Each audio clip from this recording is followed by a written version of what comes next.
आज हम बात करेंगे microscopic approach and microscopic approach के बारे में। माइक्रोस्कोपिक अप्रोच क्या कहता है? This approach is certain quantity of matter without the events happening at molecular level.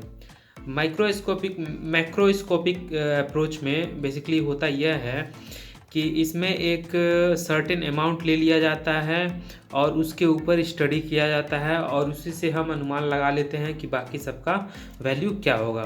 जैसे कि ये एक मान लीजिए एक क्लासरूम है, इसमें कई सारे बच्चे बैठे हुए हैं, तो हमें अगर एवरेज इसमें निकालना है कि 70% अचीव करने वाले एवरेज स्टूडेंट कितने हैं, तो हम इस पर कुछ बच्चों पे स्टडी कर लेंगे। जैसे कि हमने 5 बच्चों पे स्टडी कर लिया, तो हम उससे एवरेज वैल्यू निकाल लेंगे कि हाँ इस तरह के बच्चे इसमें हैं।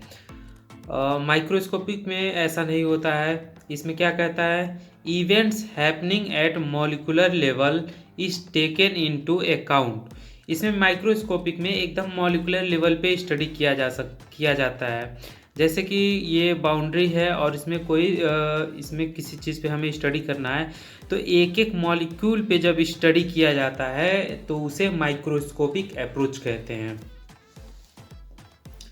Second point, macroscopic approach deal with the properties which can be sensed by humans or which can be obtained from mathematical relation।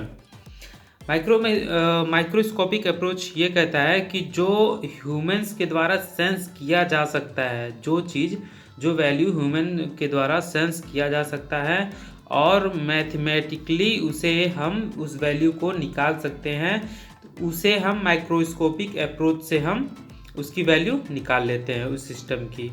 लेकिन माइक्रोस्कोपिक अप्रोच में क्या होता है? A statical approach is required for microscopic approach since number of molecules is very large। number of molecules is very large। इसमें microscopic में number of molecule बहुत ज़्यादा होते हैं, तो इसीलिए और इसमें एक एक मॉलिक्यूल के ऊपर स्टडी किया जाता है, तो इसीलिए इसमें स्टैटिकल अप्रोच का इसमें रिक्वायरमेंट रहता है। थर्ड पॉइंट क्या है? It is an averaged value of activities happening at molecular level.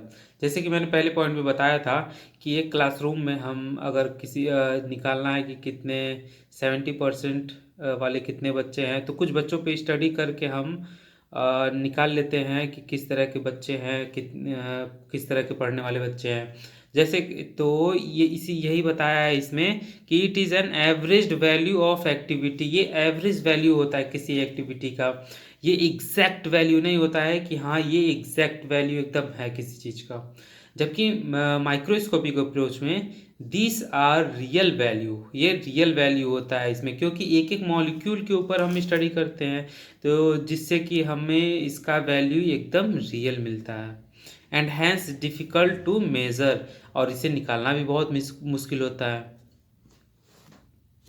चौथा पॉइंट हमारा ये है, in order to describe a system from macroscopic we need very less number of property like pressure, volume, temperature etc।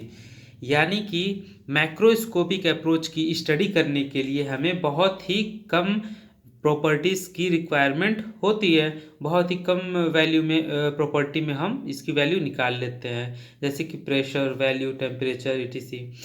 तो लेकिन microscopic में in order to describe a system from microscopic approach, अगर microscopic approach से हम किसी property की value निकाल रहे हैं, तो we need a very large number of variables. इसमें हमें बहुत लार्ज नंबर के वेरिएबल्स, बहुत ज़्यादा प्रॉपर्टी चाहिए होगी उसको इवेल्यूएट करके उसकी वैल्यू निकालने के लिए। तो ये था हमारा आज का topic, microscopic approach and macroscopic approach.